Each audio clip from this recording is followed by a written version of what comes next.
On va voir une présentation maintenant par Fougère Augustin sur le rôle du climat dans les budgets de questions basiques de 72 bassins versants forestiers du Québec. Merci. Bonsoir. C'est moi, je travaille sur l'altération des minéraux des sols en sol forestier, en fait. Et je vais vous présenter une partie des résultats de mes recherches.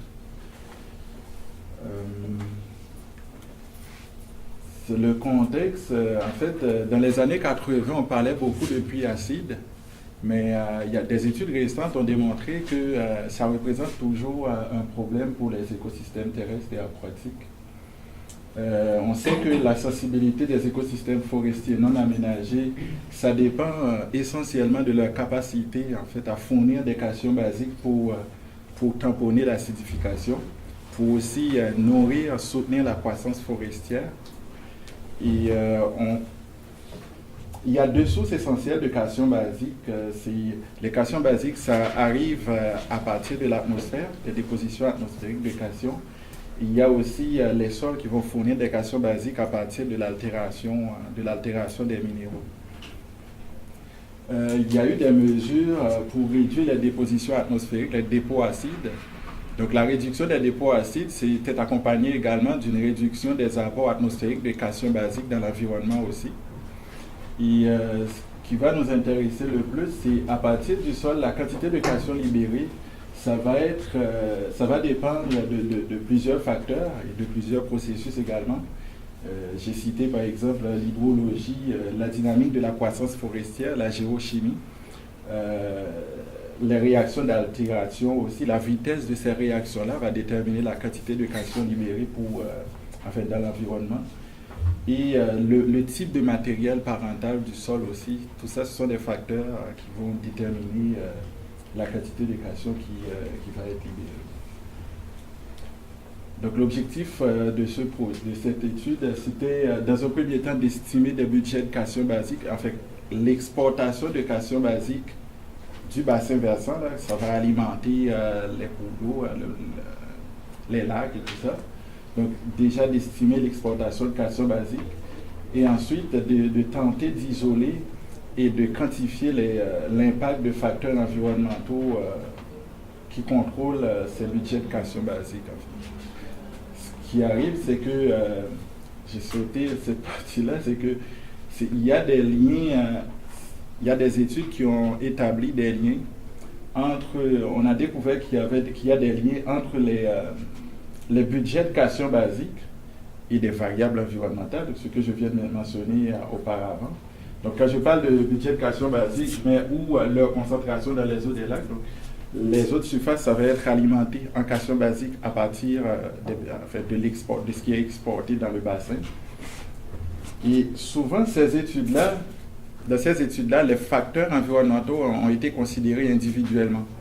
Donc, il y a eu très peu d'études à considérer de manière intégrée les facteurs environnementaux qui ont tenté d'analyser les effets synergiques ou antagonistes de plusieurs facteurs considérés simultanément.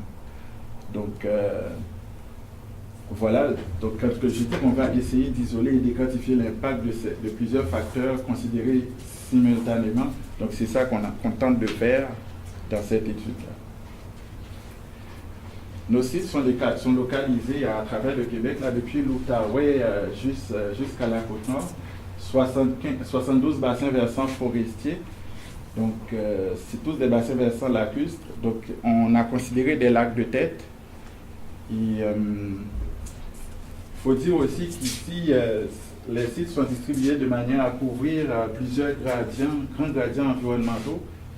Ça couvre un gradient climatique, en fait.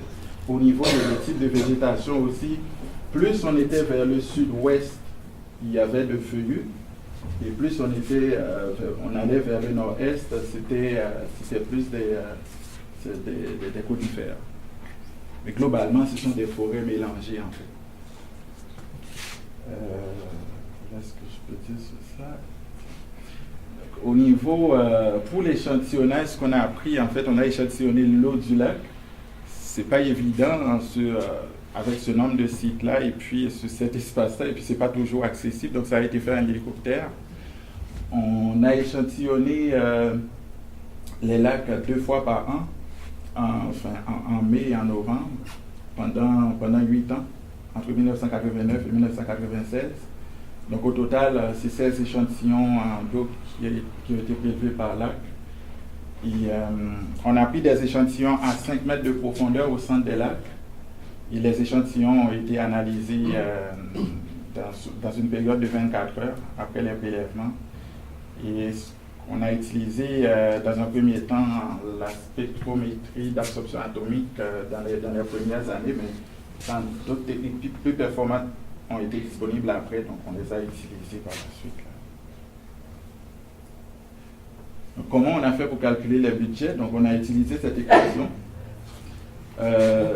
Donc globalement ce qu'on a appris, c'est la différence entre les précipitations, les retombées atmosphériques de cation basique et l'exportation, en fait, qu'on aurait pu considérer s'il y avait un exutoire à l'exutoire des bassins versants. S'il y avait un seuil jaugeur qui était installé, on aurait pris la concentration de l'eau, qu'on aurait multiplié par le débit à l'exutoire. Mais nous, on ne pouvait pas faire ça pour 72 lacs, là, et puis ce n'était pas toujours possible de le faire. Donc ce qu'on a fait, c'est pour EX, en fait, l'exportation de l'élément, on a pris la concentration de l'élément au centre du lac, qu'on a multiplié par le runoff qu'on avait estimé en faisant la différence entre les précipitations totales et l'évapotranspiration. Ces deux paramètres-là ont été estimés simulés avec le modèle BioSim.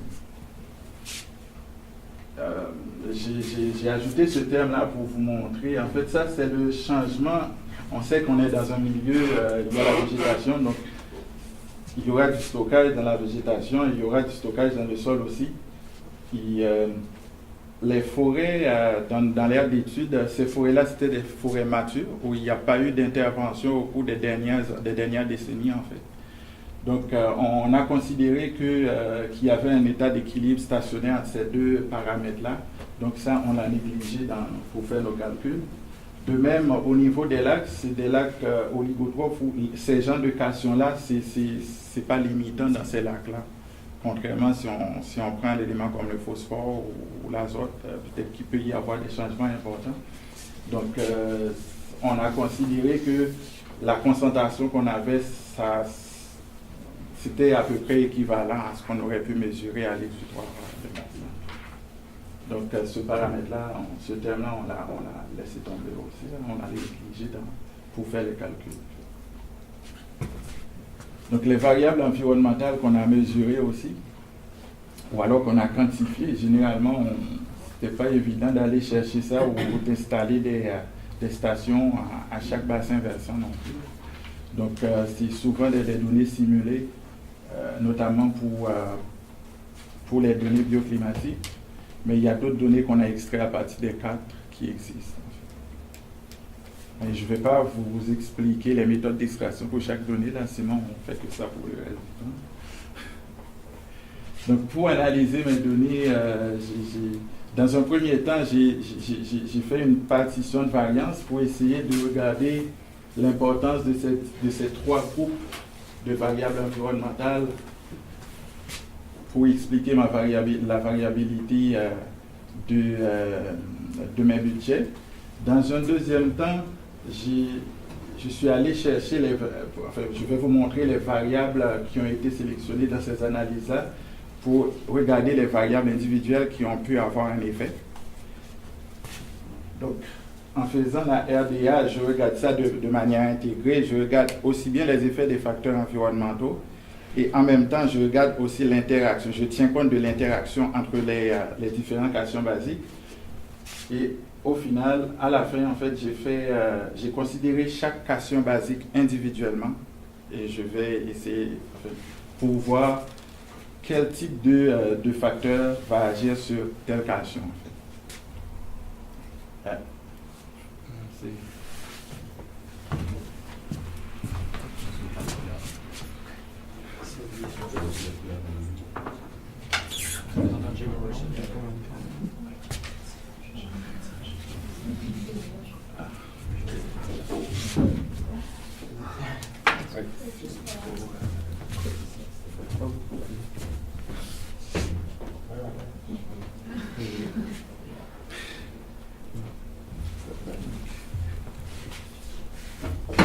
Donc au niveau des résultats, je vous montre les résultats les budgets calculés. Là, je ne vous montre pas tout pour les 72 bassins. Je présente juste un sommaire. Je mets les signes négatifs, c'est pour vous montrer que l'exportation était plus importante que les valeurs, les apports atmosphériques. Donc tous les bassins versants étaient en train de perdre des cations, en fait, de perdre des cations. Donc les lacs étaient en train de s'enrichir en cations basiques. On voit également que le calcium perdu, là, ça représentait, si on fait la somme des trois autres, là, c'est 2 fois plus. Seulement le calcium représentait 2 fois plus de pertes, là, en termes de pertes, disons. J'ai comparé ces résultats aussi avec ce qui se trouve dans la littérature et on a observé que les valeurs estimées ici, c'était dans le range de ce qui est estimé à travers l'Est américain.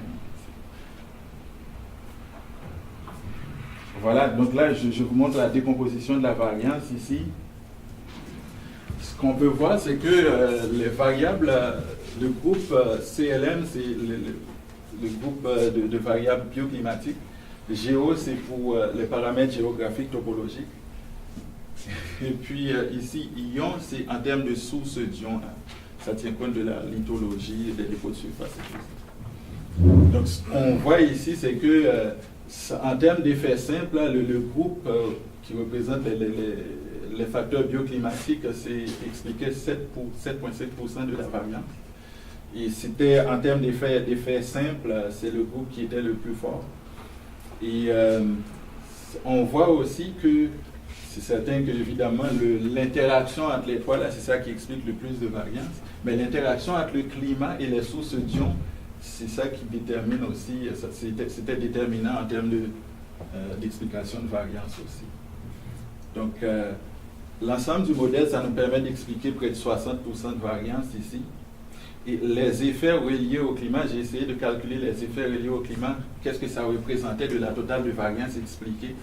Les effets reliés au climat, ça paraissait le plus fort. C'était à peu près équivalent aux effets reliés aux sources d'ions, en fait. Ou les effets reliés aux variables géographiques, c'était quand même plus faible par rapport aux deux autres.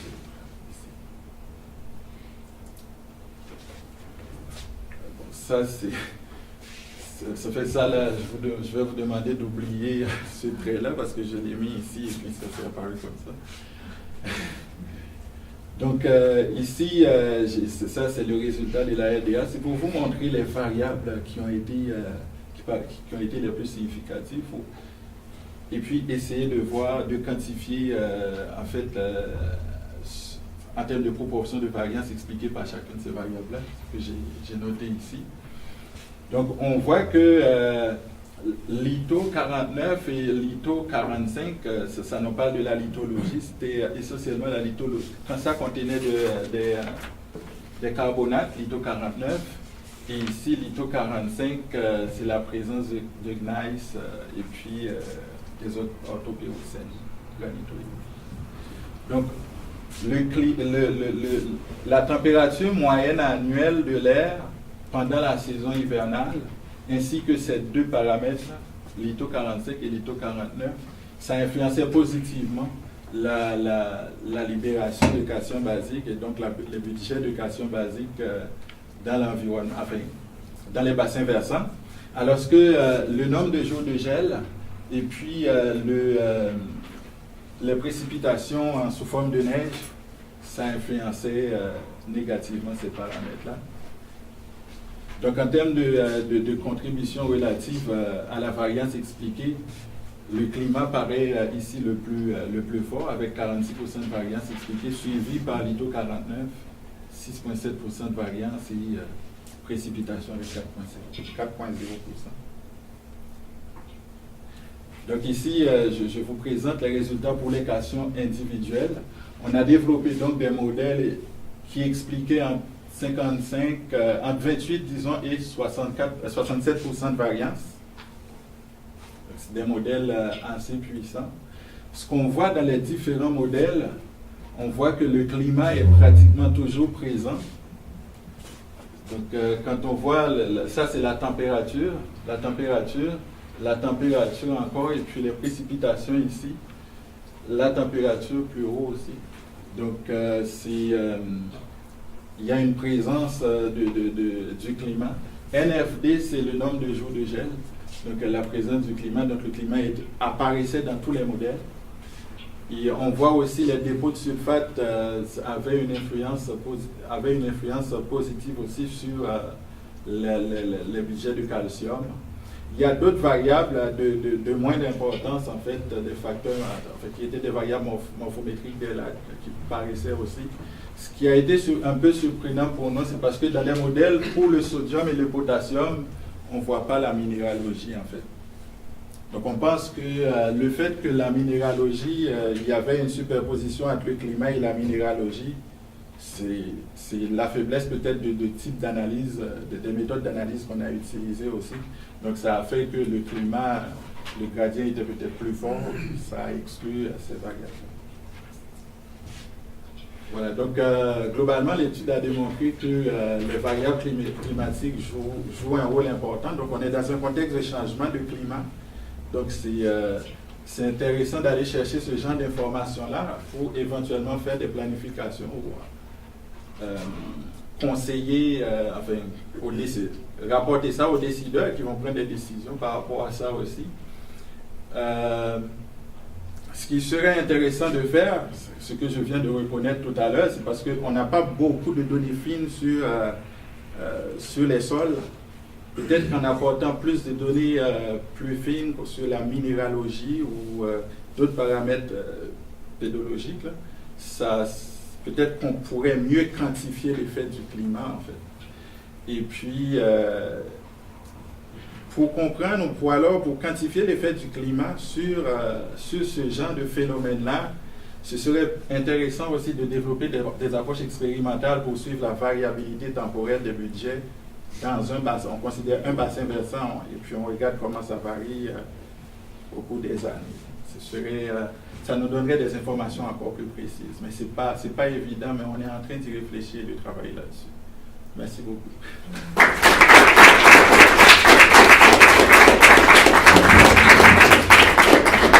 Merci. Alors, on a le temps des questions. Merci. Donc, la température est positivement la dégradation de la roche, une question basique. Mais est-ce que ça influence aussi l'eau où il y a des cations, des anions, en fait? Donc, l'acidité de l'eau? Oui, ça, c'est une bonne question. Mais comme je l'ai dit, on a fait l'hypothèse que ça va pas, une fois que les cations vont arriver dans l'eau, on considère qu'il y a peu d'influence sur la concentration de ces cations-là. Mais l'autre chose que tu demandes, c'est que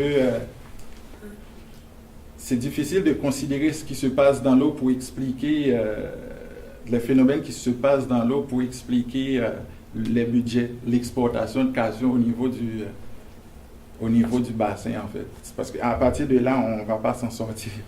On ne sait pas si ce qui se passe dans l'eau, c'est une conséquence ou si c'est la cause. Je pense que ça va être difficile d'expliquer la cause avec ça, en fait. Mais c'est une bonne question, on l'a eu déjà. J'aurais une question bête. Pourquoi les données sont de 89 à 96? Est-ce que les données sont pas plus vieilles? Parce que c'est pas un profil contemporain. Non. Pourquoi les données sont de 89 à 96? Oui, vos données sont de 100 oui. ans. Et donc, c'est des dates d'il y a presque 20 ans. Oui. Pourquoi se baser sur des données historiques, en fait, des données plus contemporaines? Pourquoi on ne se base pas de données plus contemporaines pour faire cette étude-là? Ça, ce sont des données qui ont été utilisées dans d'autres études. Donc, il faut dire aussi que les variables climatiques considérées correspondent également à cette période-là aussi. Alors, la question plus simplement encore, c'est quel est l'intérêt d'un truc aussi historique? Je comprends que c'est il y a que 20 ans, mais quel est l'impact de nous de savoir ça maintenant, puisque l'eau transformée l'a été il y a maintenant 20 ans? Si par exemple on faisait ça aujourd'hui, donc le résultat de cette étude-là, ça serait pour un instant donné. Oui. Donc, étant donné que ces études-là, enfin, ces données-là sont disponibles, pourquoi ne pas travailler avec ces données-là aussi? problème, monsieur, avec ces données anciennes, pour savoir pourquoi prendre des données qui datent, qui font un portrait d'une chose qui est passée, et non pas un phénomène sur lequel on peut toujours intervenir maintenant. Savoir que l'eau en 96 était plus ou moins ceci, ça, je peux comprendre l'intérêt scientifique de la démarche, mais en quoi est-ce que ça a un impact sur ce qu'on peut faire maintenant sur l'eau, puisque les données sont anciennes, entre guillemets. Ce qu'on cherche à faire, c'est pas agir sur l'eau, en fait. On essaie de comprendre un processus qui se passe dans un bassin versant, dans l'environnement. Et puis, ces données-là nous permettent d'avancer, en fait, dans cette réflexion-là. Et à ce moment-là, ma remarque, c'est, excusez, je suis très méthodologue, c'est dans ce genre de démarche-là, moi je dirais d'entrée de jeu, notre démarche est purement une démarche méthodologique. Oui. On prend des données qui sont historiques parce qu'on ne travaille pas sur un impact éventuel. Exactement. C'est bon. Merci beaucoup. Non, ça va. Oui, merci pour la présentation. Le problème que j'ai, moi, c'est de comprendre votre rapport dans la recherche. L'opération Sauterelle des années 90, de ces 72 lacs, est-ce que c'est vous qui faisiez l'échantillonnage ou les données étaient disponibles par le ministère? Les données étaient disponibles, en fait. Parfait. L'échantillonnage des lacs, ces données-là étaient disponibles, en fait. Parfait. Donc, vous êtes parti d'une base de données. Je suis parti de cette base de données-là pour les lacs, mais les autres données que je suis allé chercher, les données environnementales, c'est moi qui ai fait le travail d'aller chercher ces données-là pour essayer de les relier. OK. Ouais. Donc, l'exercice, essentiellement, c'était de compléter l'information. Exactement. Une base de données qui existait déjà et de faire une analyse pour essayer de comprendre l'influence dans la part d'explication des phénomènes, de ces variables ajoutées. Ouais. Et étant donné que il faut voir le volume de travail que ça représente aussi. D'avoir une base de données aussi importante, c'est pas évident, c'est beaucoup de travail, c'est des années de travail. Il y avait une question au fond. Les données, l'eau des lacs a été récoltée par hélicoptère, alors c'est ça qui était écrit, je crois? Alors, Oui, par hélicoptère. Puis ils descendaient sur le bord de l'eau, puis ils ramassaient de l'eau, puis ils s'en allaient? Non, ils ont. Il faut géoler. Oui. En fait, on a déterminé le centre du lac. Donc, une fois qu'on a le point, là, on a les coordonnées du point, on est allé au centre des lacs et puis on prend l'échantillon, on fait le prélèvement, en fait. Est-ce que l'hélicoptère est en marche quand il... Mais oui.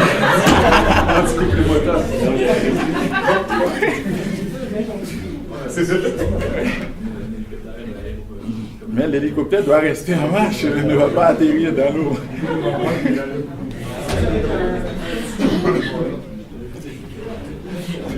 C'est peut-être que je n'ai pas bien compris la question. S'il vous plaît. C'est ça. En fait, c'est comment ils font, je ne comprends pas bien. Ils vont mal l'hélicoptère s'approcher de l'eau, puis là, tomber dans l'eau. Tu lâches ton pas. Ben, tu sais, si tu as une canne, par exemple, tu veux aller chercher l'eau à une certaine profondeur, tu trouveras une méthode de le faire quand même. Ben, c'est la même façon, c'est la même chose. Ils savent à quelle profondeur ils vont aller. Ben, ils vont chercher, une fois qu'ils sont sur place, ils savent que c'est à cet endroit-là qu'ils veulent prendre l'échantillon. Donc, on ramasse l'échantillon à une profondeur donnée, en fait, à ce moment-là.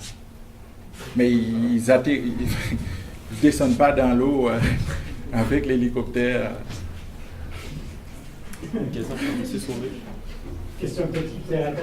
J'ai vu qu'il y avait une relation entre le flux de calcium et la part de sulfate. Oui.